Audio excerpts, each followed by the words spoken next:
Olá, amigos, bem-vindos a mais um Vamos Falar Cultura e Arte, um programa que é possível graças à Política Nacional Aldir Blanc, com produção da Vamos Falar, apoio da Secretaria Municipal de Cultura e realização do Ministério da Cultura. Esse programa ele tem por objetivo falar com os pensadores, criadores e fazedores de cultura e arte da cidade de Lorena. Eu já quero aproveitar e convidar todos vocês para se inscreverem no canal e que estejam conosco durante esse bate-papo e deixa já o seu comentário e já compartilha com aquela pessoa que gosta de cultura e arte. Ao meu lado, o meu convidado de hoje, um querido amigo, um novo amigo, Jofre Capucho, um amigo. Obrigado, Jofre. Obrigado a você pelo convite, obrigado a você pela audiência, você que acompanha.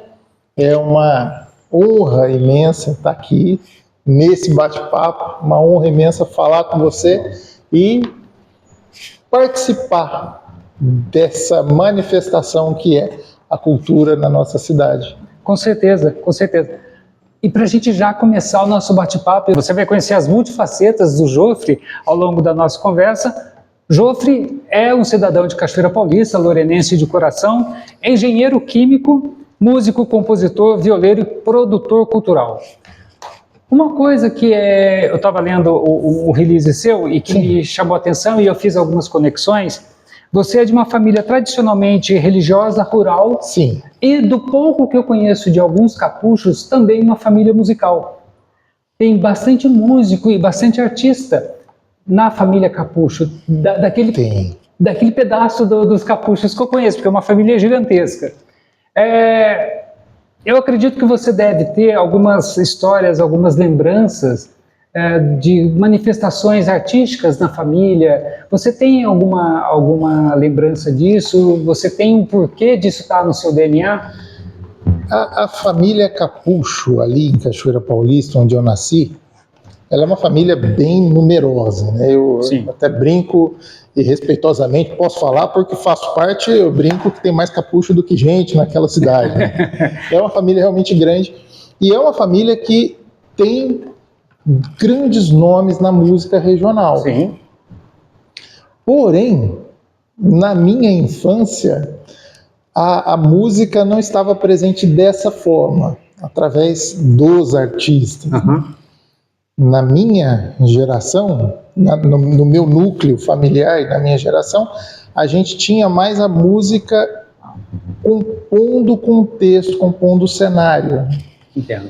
O meu pai, muito jovem guarda, a minha mãe, muito sertanejo, sempre com o radinho ligado na cozinha e sempre ouvindo música. O meu avô, pai dela, também gostava muito de música sertaneja, mas a gente não tinha nenhum instrumento musical em casa. Na minha casa, o primeiro músico fui eu. Olha.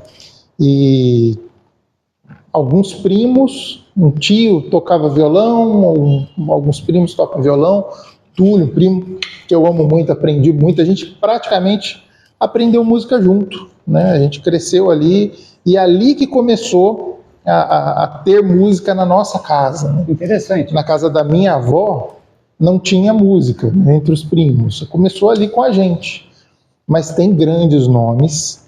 Sim, e não só músicos, escritores, né, pensadores também. A sua família é bem povoada de uma pessoa com essa veia artística, né? E é muito interessante, né? Porque isso faz uma transformação total no desenvolvimento de uma pessoa, né? Faz sim. A arte, de um modo geral, ela agrega muito para a pessoa, né? Ela agrega muito para a formação da pessoa. E ali, naquele contexto que a gente tinha familiar, a arte contribuiu demais. Primeiro para unir a família, né? Uhum. E quando a gente começou a aprender música, um tio morava em Lorena, tinha um teclado, uma tia estava aprendendo violão também, e aí esse meu primo, que eu comentei, tocava, eu ia para casa ouvir música que ele gostava, né? Ele gostava muito de Guns N' Roses, um rock mais pesado. Então a gente tinha aquele contexto em casa. Mas esse contexto rural, ele vem da família mesmo, né? Da estrutura financeira da família. O meu avô criava gado e morava na fazenda, meu pai nasceu na fazenda. Aí meu avô tem aquelas histórias clássicas, né, de que perdeu tudo, veio para a cidade com 12 filhos, sem dinheiro, e recebeu ajuda, e reergueu a vida, enfim.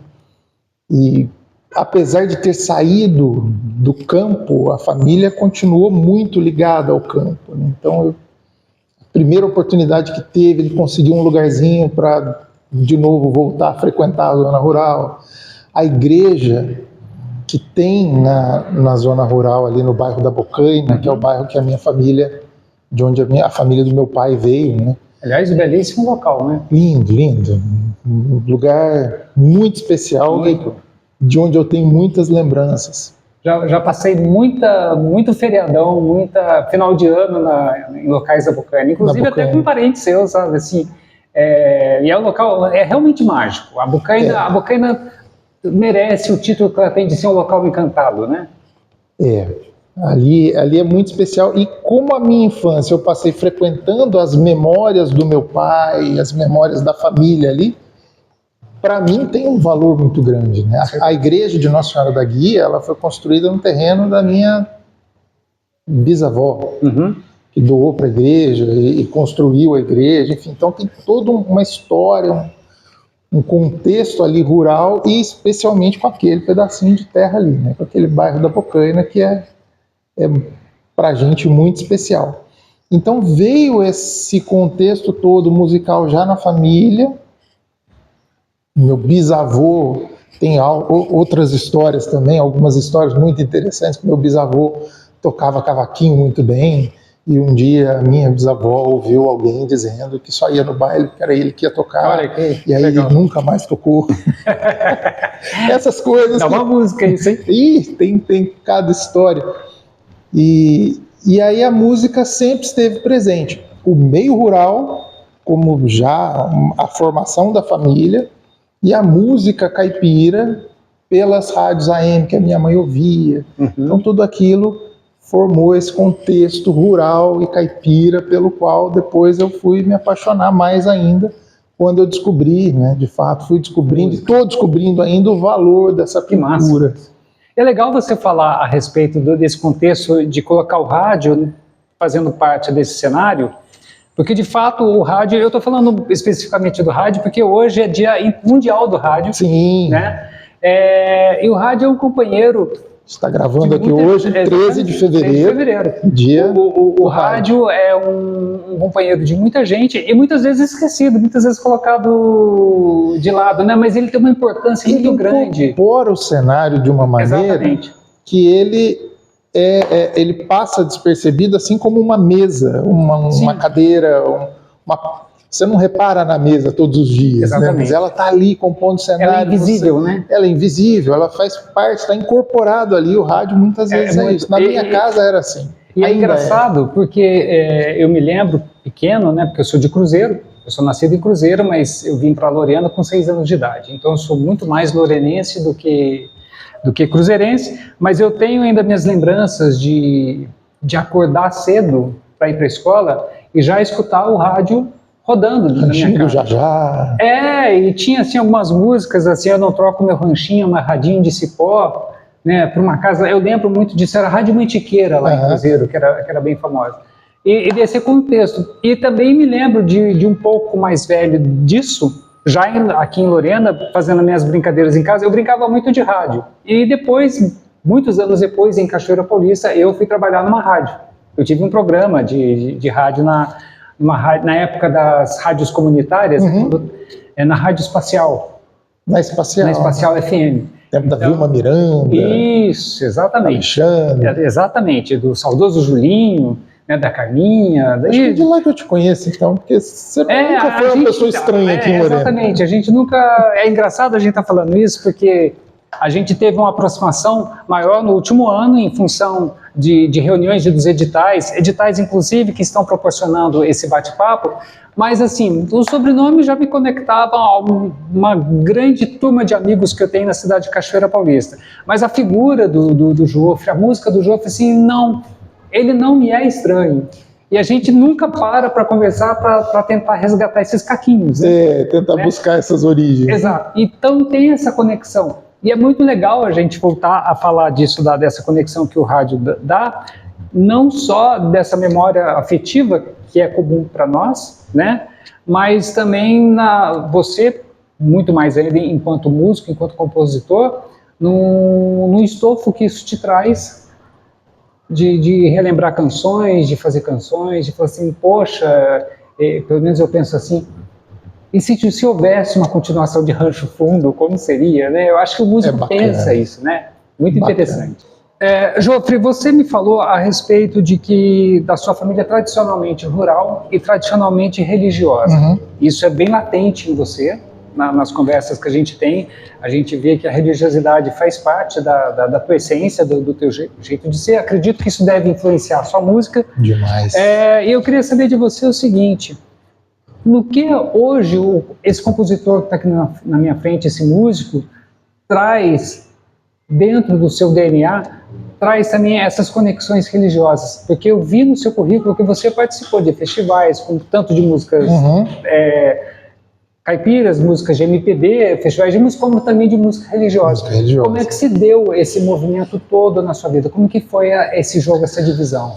A religiosidade está presente desde sempre na minha vida, na minha casa, né? A minha avó e madrinha, mãe do meu pai, ela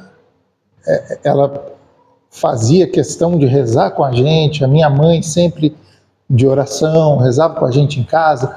A minha avó tinha uma coisa muito engraçada, que a gente ia à missa das crianças lá na Matriz São Sebastião, em Cachoeira Paulista, onde eu fui batizado, inclusive. E quando chegava da missa, ela morava perto da igreja. Quando chegava da missa, ela quase que tomava o ponto da gente, né? O que falou no Evangelho? Olha, prova oral? Quase isso. E aí de quem não soubesse, né? Aí ela repassava com a gente, enfim. Então, esse contexto religioso, como eu falei, a igreja de Nossa Senhora da Guia, lá no bairro da Bocaina, a minha família que construiu lá no passado, bastante tempo atrás. Então, minha irmã catequista desde sempre, e as duas irmãs, né, muito envolvidas com a igreja também durante muito tempo. E essa religiosidade migrou para a música, porque logo que eu comecei a estudar música, comecei a aprender música, o meu primeiro trabalho, a minha primeira tarefa como músico foi na liturgia. Sim. Então já há 14, 15 anos por aí, eu já cantava as missas lá em Cachoeira Paulista, já logo depois comecei a cantar casamentos também, encontros, enfim. Vim para Lorena estudar, comecei a participar também dos grupos de oração lá na própria universidade, né, que eu fiz o colégio técnico aqui, onde hoje é a USP, antigamente a FENQ, e tem uma capela lá de Nossa Senhora Aparecida, grupos de oração, enfim. A religiosidade na música, ela aconteceu naturalmente porque eu comecei a trabalhar música dentro da igreja. Interessante. Os primeiros festivais de que eu participei foram festivais religiosos, o FEMUC lá em Cruzeiro, o FEMUSC, festival aqui em Lorena. Não cheguei a participar do Sacração, esse me escapou. Esse eu participei. Do Sacração eu participei. Esse me escapou. Mas eu participei de festivais salesianos, de Festival da Canção Nova, participei. Me inscrevi, né? Eu me inscrevi. E sempre dentro desse contexto. E quando eu comecei a levar a música para além da igreja, primeiro foi na MPB, no rock. Quando eu digo rock nacional ali, 80, 90. Um pop rock, né? Um pop rock, mais voltado para MPB. Tá. Eu comecei tocando violão, né? A viola caipira só foi entrar na vida bem mais tarde. Eu não fui ter acesso à primeira viola, a primeira vez que eu peguei uma viola foi em 2007. Olha. Aí eu me encantei. A viola é um perigo. Eu costumo dizer que ela parece um instrumento difícil. Né? Todo instrumento é difícil. Quer dizer, eu não posso falar, eu sou frustrado porque até hoje eu não aprendi a tocar violão. Todo instrumento é difícil e todo instrumento é fácil. Depende da dedicação e depende do método que te apresentaram para você desenvolver. Então isso tudo faz muita diferença. A gente pode, em outras conversas, trabalhar mais isso. Tá? Vamos pensar nisso. Mas a viola apareceu em 2007, num festival que eu fui participar, um festival vicentino. Um amigo fez uma música, tinha um arranjo. cabia uma viola. Eu não tinha viola, nunca tinha posto a mão numa viola, não sabia como era a afinação de uma viola, enfim. E aí ele conseguiu uma viola emprestada com outro amigo, deixou comigo a viola, eu estudei aquela música, fui pro palco, toquei aquilo, que era só o que eu sabia fazer na viola. Arroz com feijão para aquilo, né? Não digo nem que fosse arroz com feijão, era uma bolachinha. Mas aquilo me despertou uma curiosidade muito grande. Eu já tinha alguma ideia de afinações, desse tipo de coisa. Já tocava instrumento. Porque no violão a gente já brincava, né, de viola, mexendo na afinação do violão. Tem um amigo muito querido, Reginaldo, lá de Cachoeira Paulista, o pai dele tocava viola e não deixava a gente mexer na viola, então ensinava pra gente afinação de violão, afinação de viola para o violão, né? Então a gente afinava... Para que não mexesse na dele. Não mexer na viola dele. O músico tem muito disso, né? Tem. De ciúme com... É mais fácil você conseguir minha escova de dentes do que a minha viola emprestada. O músico tem disso, hein, gente? E não é ciúme nem nada, é um cuidado, um zelo que a gente porque tem. É um instrumento, né? É um instrumento, é delicado, ele tem o jeito da gente, né? Enfim. E até você, digamos, afinar um instrumento de acordo não só com a tua voz, com aquilo, com o seu jeito, né? Ele é uma extensão de você, né? É como se te pegasse um braço. Te emprestar meu braço. Né? Então eu entendo esse preciosismo que existe com o violão, porque é de fato Com a viola também. Né? Eu tô brincando. Com os instrumentos, né? Eu entendo perfeitamente isso, porque estabelece uma relação maior do que a relação do bem material que o instrumento representa. Ele é muito mais além, né? E muita gente não entende isso, né? Tem uma outra questão, muita gente não entende isso, mas é necessário que Quem é do ramo entende. Assim como o fotógrafo não empresta câmera, assim como o pintor não empresta pincel, o músico também não empresta instrumento, né? Mas aí a gente veio nesse contexto de festivais e de música popular, aí apareceu a viola, eu comecei a me encantar, e aí eu comecei a redescobrir aquela raiz caipira que eu já tinha de formação. Estava guardada lá. Que para mim era algo muito natural. Sim. Eu até brinco, eu hoje trabalho no estado do Rio de Janeiro, então lá eu sou o caipira que tem sotaque, né? Sim, sem dúvida. Eu não tenho, todos eles têm, eu não. Exatamente, todo mundo fala chiado e você puxa. Eu que falo certo, né? A gente tem isso. Tem isso. Mas é uma brincadeira, claro, mas isso sempre foi muito natural. Teve um episódio que aconteceu que foi muito interessante, falando dessa naturalidade da raiz, né? Eu trabalhei uma época na Canção Nova, na Fundação João Paulo II, trabalhava na administração lá, não era artista nem engenheiro. Certo. São as minhas duas profissões hoje. Lá eu trabalhava na administração, mas já dentro da área de gestão da qualidade, que é uma área que eu me especializei, né?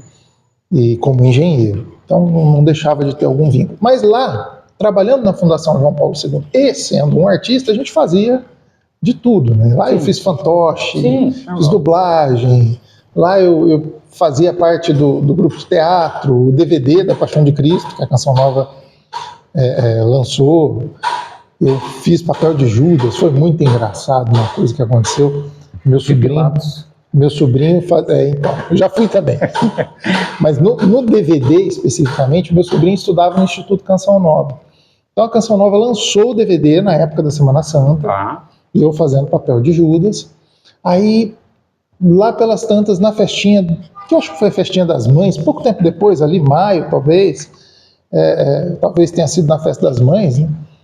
Veio uma criança, se aproximou de mim e olhou bem assim: o senhor que é o Judas?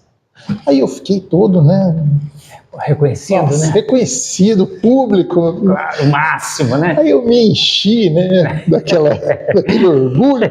Eu olhei para ela e falei: sim, sou eu. Ela olhou bem para mim: o senhor sabia que é muito feio levar as pessoas para bater em Jesus? Eu falei: tá bom, não vou fazer mais. Ela foi embora feliz. Mas eu trabalhava na Canção Nova, e dentre tantas coisas que a gente fazia lá, eu fui fazer um teste para locutor de audiolivro, de livro para ouvir, audiobook. Sim, audiobook. Aí fui para o estúdio, né? Lançaram lá um aviso, quem quisesse voluntariar, é tudo voluntário, né? Esse tipo de atividade lá. E E aí eu tinha minha atividade remunerada, o trabalho que eu fazia, né, tudo mais, era funcionário da fundação, mas tinha essas outras atividades que eram atividades voluntárias, né? E aí eu fiz o teste, ainda peguei um trecho do livro, se não me engano, foi de um livro do Padre Léo. E aí eu li aquilo, o Padre Léo já é caipira também, então já tinha os livros do Padre Léo, quando você lê, você parece estar ouvindo ele falar, porque ele escreve como ele fala, né? Escrevia como ele falava. E aí, quando eu fui fazer o teste, gravei, quando terminou, a diretora lá me chamou, olha, foi muito bem, você lê muito bem, você faz ali, você fala muito bem, e me encheu de elogio, mas infelizmente não vai dar, porque a gente precisa de algo mais neutro. E pelo seu sotaque, eu quase sou capaz de te dar seu endereço. Ela falou desse jeito. E assim, aquilo me encheu de orgulho até, né?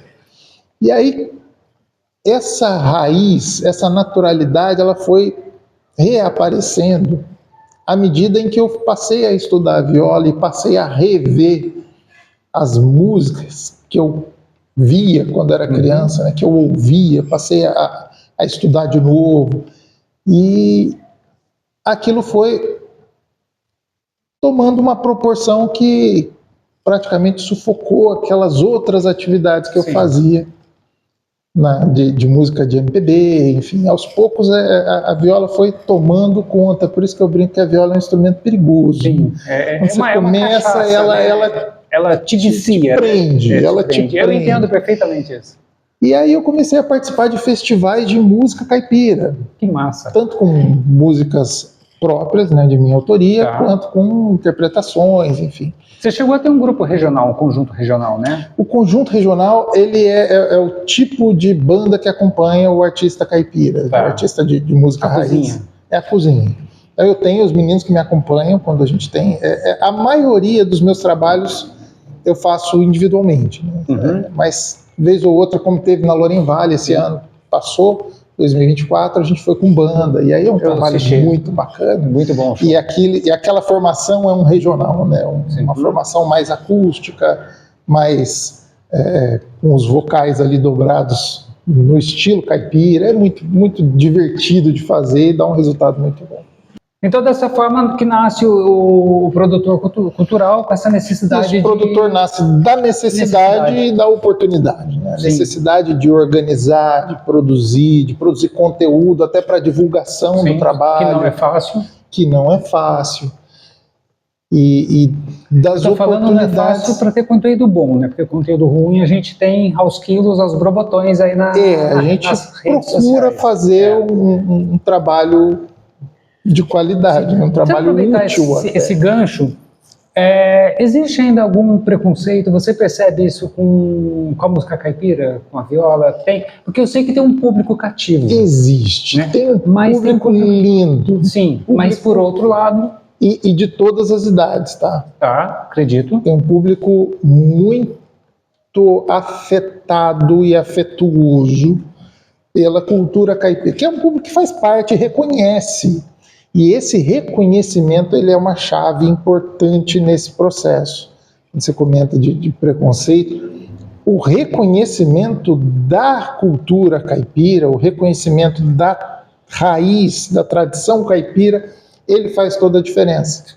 Caipira, aquele que limpa o campo, segundo o idioma dos indígenas.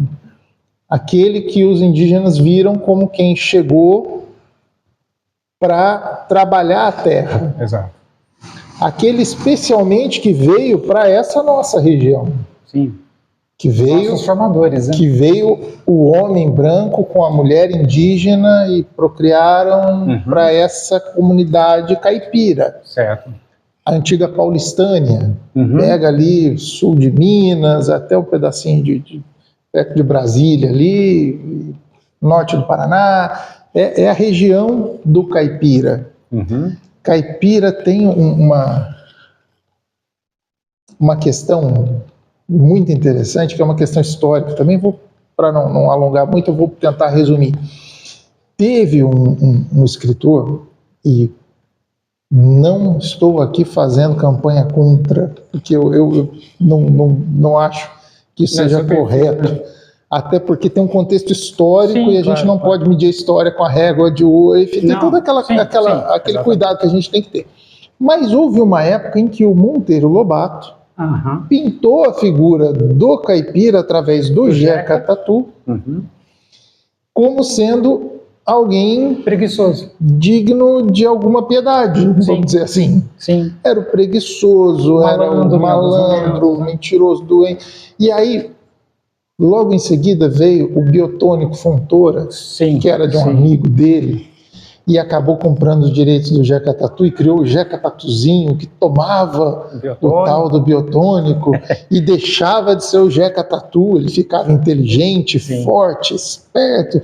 Então, esse era o mote da campanha, né? E aí isso acabou produzindo ou alimentando essa imagem do caipira, tanto que algumas pessoas nascidas na região, filhos de nascidos na região, quando você diz, você é caipira, a pessoa se recusa. Sim, se recusa, exatamente. Porque não quer ser vista como o preguiçoso. Não, você é paulista, você é caipira, é quase a mesma coisa. O caipira é paulista, né?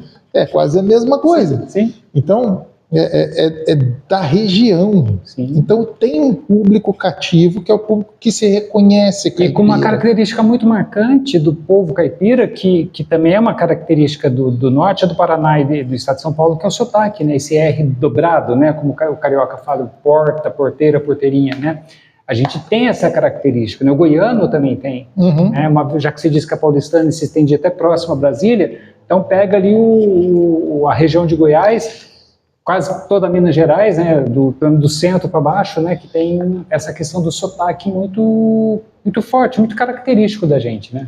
E que vem da junção de fonemas da nossa formação. Então a gente também dá um tratado, né? Sim, exatamente. Mas é muito legal falar, porque justamente quando eu fiz essa proposta para a gente conversar aqui, é interessante a gente falar de cultura e falar de arte, mas a gente contextualizar a coisa, porque nós, brasileiros, nós somos um povo miscigenado. A gente tem 3 bases que nos formaram. A gente mora numa região do estado onde essas 3 bases tiveram uma participação muito efetiva, cada qual no seu momento e no momento que elas se misturaram. Não só na nossa língua, né? Como na maneira de falar, e uma coisa que eu acho... Culinária. Na nossa culinária, principalmente. Come, sai, adora. Exato. A controvérsia. Né? É verdade. E também uma questão muito que eu particularmente acho bem interessante também nessa mistura toda, que quando você para pensar em identificação, você fala, o que eu sou, né? E a gente é esse todo, né? Essa sopa, essa boa sopa de mistura, de sotaque, voltada para a religiosidade, com alguns medos. Aí o que o caipira, às vezes, a música caipira canta, do medo do caipira que mora na roça por causa de um fantasma que ele viu, tem a ver com a lenda africana ou tem a ver com uma lenda indígena. Ou seja, a gente tem que contextualizar tudo para a gente poder se entender. Aliás, nós que somos caipiras, a gente é assim um cidadão de boa formação, né? A gente tem uma base, uma matriz muito boa, né? Até a formação moral, a formação tecnológica, a formação acadêmica dessa região é uma região privilegiada, uma região que se desenvolveu muito, toda essa antiga paulistânia. Que é uma região extensa. Uma região extensa. Né? E quando você passa a reconhecer esses contextos, você passa a se orgulhar de ser caipira, e aí tem um movimento inverso ao do preconceito, que é o do orgulho. E não é uma militância vazia. Não, eu sou caipira e eu tenho orgulho de ser caipira e tenho as minhas raízes e procuro conhecer as minhas raízes. Eu sempre evito dizer que eu conheço as minhas raízes, não, eu procuro conhecer, porque é um universo eterna busca, né? De eterna busca. Tem muito conteúdo para ser estudado, tem muita história para ser conhecida, mas quando a gente começa a se envolver com essa busca, é apaixonante. Como bem disse Renato Teixeira, sou caipira pirapora, né? Caipira pirapora, eu passo a ter razões para me orgulhar. Eu sou de Cachoeira Paulista, sou da terra de Ruth Guimarães, eu encho a boca para falar isso. Eu sou do Vale do Paraíba.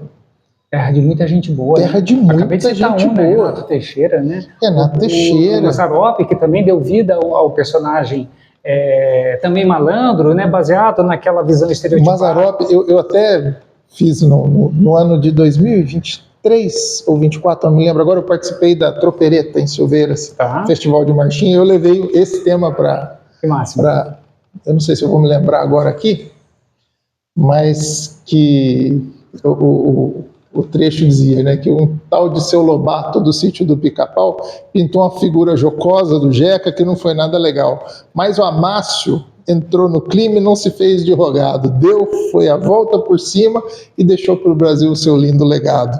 O Mazzaropi pegou o Jeca Tatu e refez. Ele recriou. E recriou e redimiu aquela figura. Sim, que inclusive fez algumas pessoas, por um lado, pensavam que o Jeca era uma pessoa boba, fácil de se enganar, e depois o personagem do Mazzaropi veio mostrando que não, ele que dava sempre a volta, ele que dava a volta dos outros. Exatamente. Então tem muito disso. Ele deu um up na figura do Caminha. Será que ele se sentiu ofendido com isso em algum momento, o Avassi? Eu não sei qual foi o mote dele.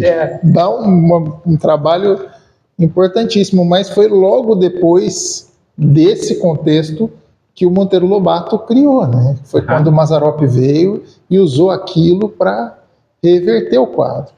O Mazzaropi, ele traz para essa conversa nossa um contexto também muito importante, que é a contribuição mais recente daí dos italianos também para a nossa cultura. Sim, porque a nossa região ela foi, digamos, invadida, né?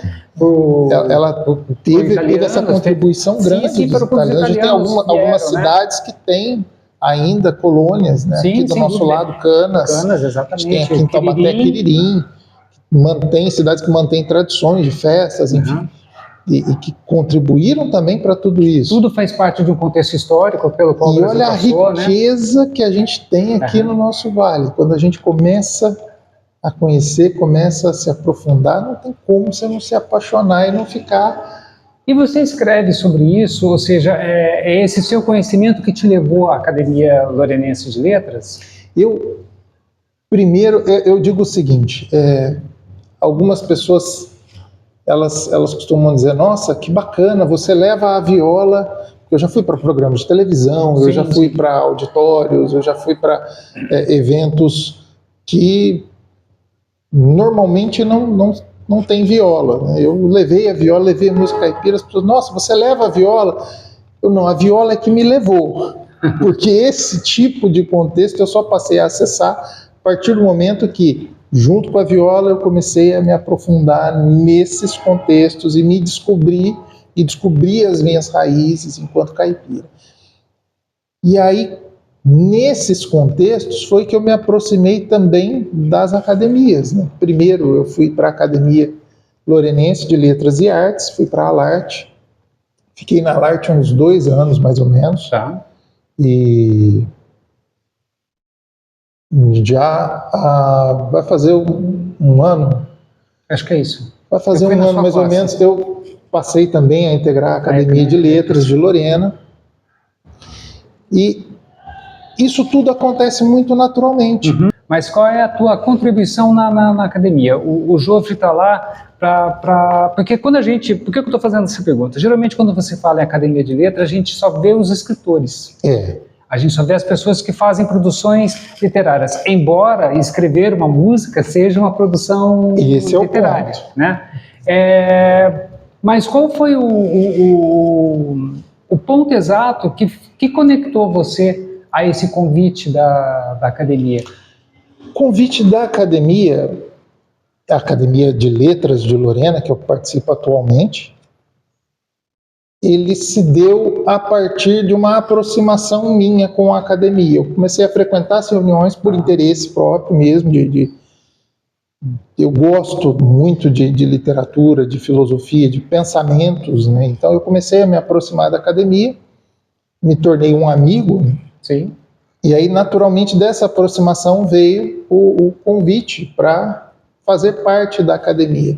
E, ao mesmo tempo, veio a minha resistência a fazer parte da academia, exatamente pelo que você falou, né? Mas eu não tenho Mas a nenhum gente livro sente isso, publicado. eu não produzo isso. Eu A gente se sou vê um nisso, escritor, né? Aham.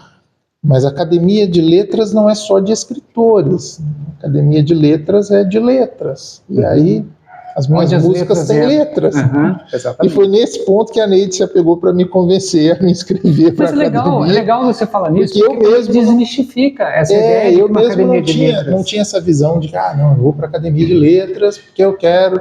Eu tenho, sim, alguns projetos pessoais que eu estou tirando da gaveta, ainda reorganizando a gaveta, mas tenho, sim, interesse em publicar coisas que eu escrevo num formato mais literário, num livro, alguma coisa. Eu tenho alguma participação em algumas publicações, nada que tenha sido minha obra literária, isso eu ainda não tenho. Entendo. Tenho aspiração, mas não vai ser esse ano. Tá? Quando você se tornou esse produtor cultural por essa necessidade, isso também te deu esses gatilhos de você parar para pensar, olha, eu consigo produzir isso, de alimentar esse sonho, eu quero escrever isso para amanhã publicar alguma coisa. Você pensou em alguma coisa nesse sentido? Isso contribui, porque você começa a perceber que alguns sonhos são execuíveis,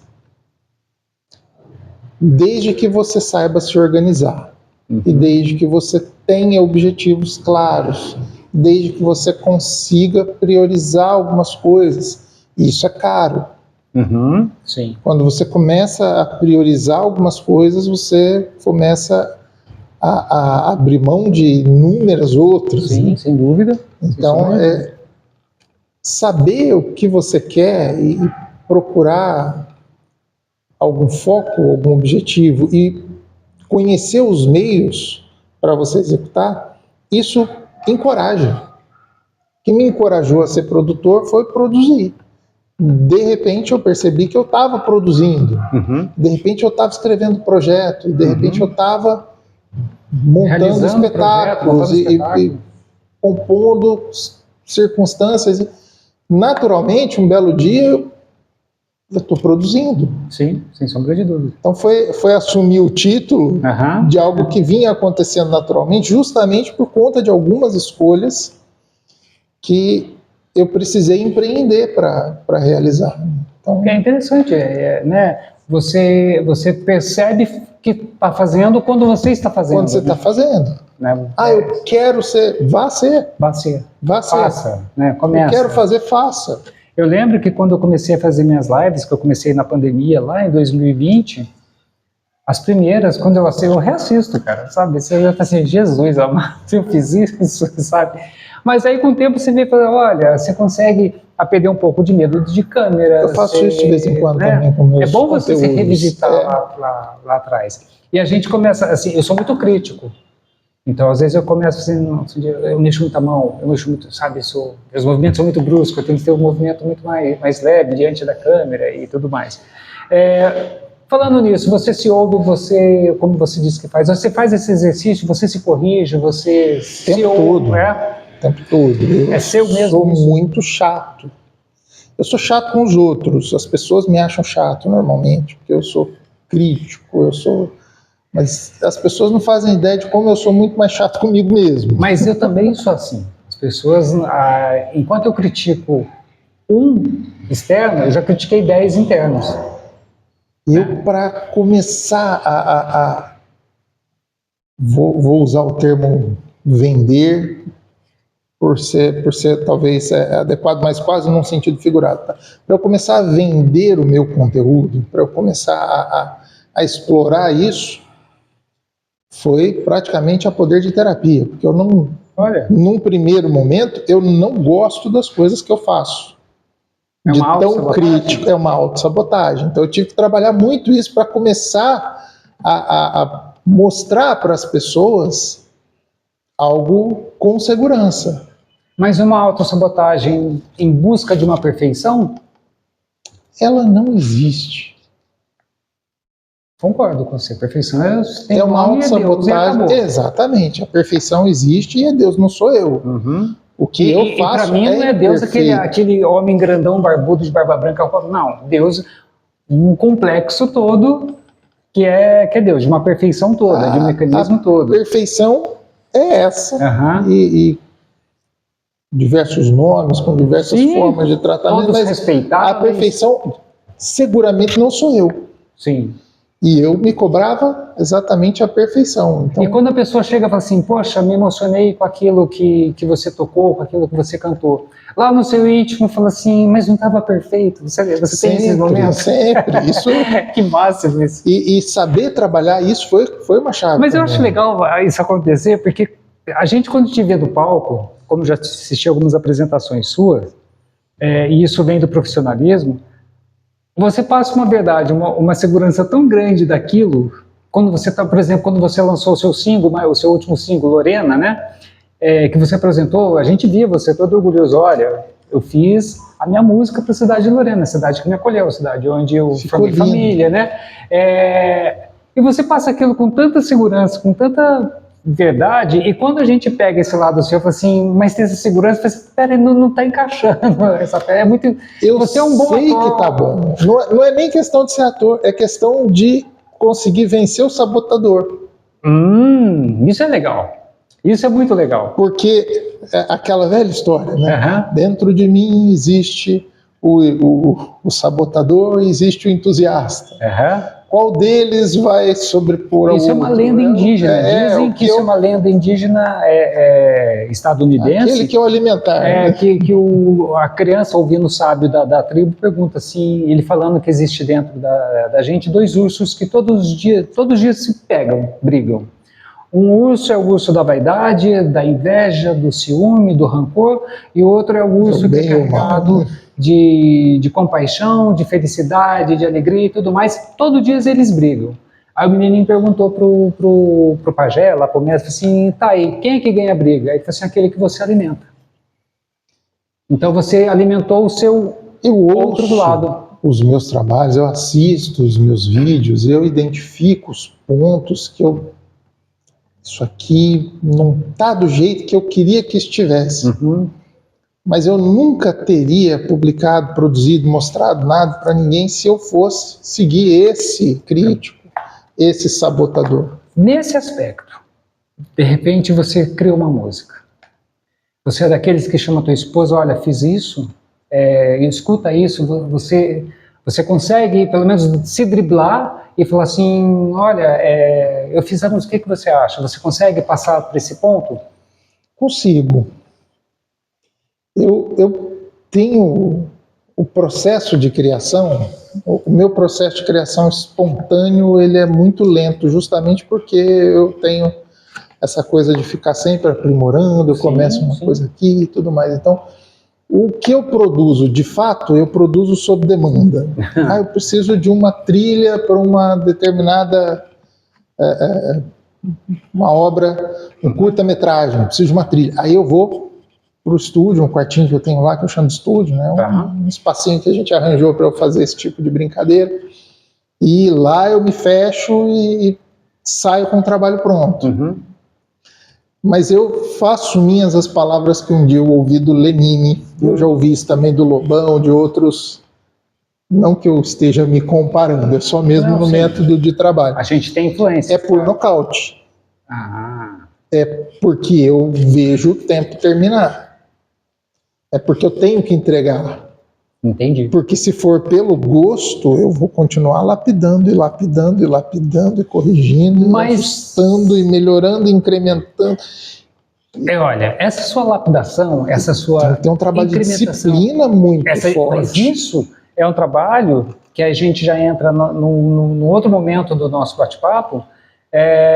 Isso é um trabalho, um resultado de formação, de reeducação, que é um processo difícil, que a arte promove. Que a arte promove e que a gente trabalha à medida em que você vence um aspecto que está presente em todo artista e que é muito forte em todo artista, que é o orgulho. Sim. Eu tenho muito orgulho do trabalho que eu faço. Mas eu tenho muito mais orgulho, e esse é um orgulho negativo, eu tenho muito mais, talvez não seja o mais adequado, mas eu luto contra um orgulho que é um orgulho de mim. Sei. Uhum. Eu projeto críticas ao meu trabalho.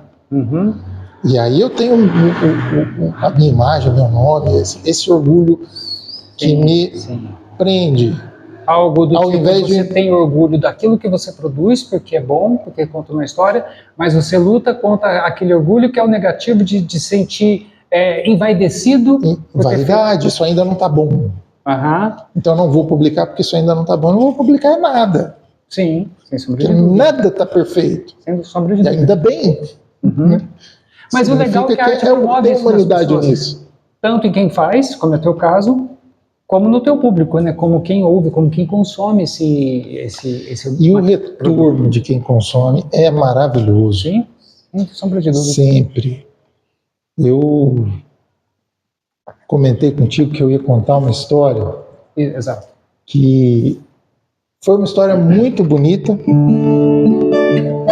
Você conhece, claro, você mencionou meu single, tá nas plataformas de streaming de música, Lorena, lancei no final do ano passado, e na verdade é uma música que eu já tinha apresentado antes, mas nesse arranjo masterizado pelo Bruno da Mangata. Bruno, parceirão, obrigado, Deus te abençoe. O Bruno fez a masterização para a gente fazer a publicação. Foi meu primeiro trabalho publicado nas plataformas de streaming, o que no passado seria o meu primeiro disco, né? Foi ali, foi esse single. Para esse ano eu tenho alguns outros projetos para viabilizar, mas foi um laboratório. E foi um resultado, um retorno assim muito bacana, aquela música Lorena, Lorena, Lorena das mil tradições, Lorena, Lorena, em prosa, poesia e canções. E nós temos tudo isso em Lorena, né? Temos muito prosa, poesia e canções. Prosa, poesia e canções. E eu trouxe nessa música, por exemplo, eu trouxe elementos das minhas memórias de Lorena. Por exemplo,